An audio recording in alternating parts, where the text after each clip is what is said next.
שלום. יכולה לעזור? האמת היא שאני מחפש את יותם. אלי. טוב, איתך.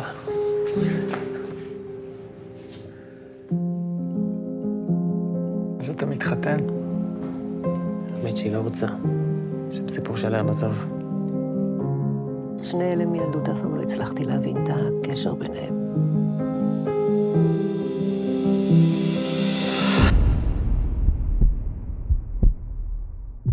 לצערי זאת פגיעה מאוד מאוד קשה.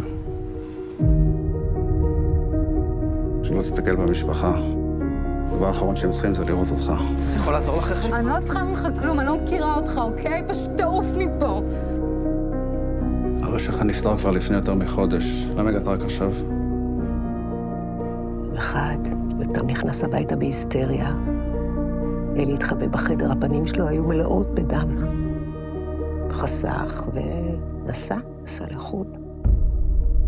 הייתי שוכבת לידו על מזרן, מדברת אליו שעות. סתם. ביתי. את רוצה שאני אשאר פה? באור. מצב מאוד רגיש. מדבר. אבל את צריכה לחשוב על מידת המעורבות שלך. פצע.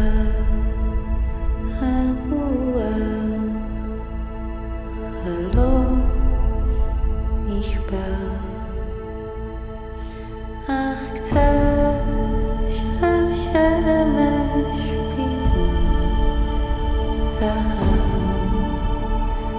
קורא דמעה איתו פניו נשאר אין לך מושג מי אני. ביתי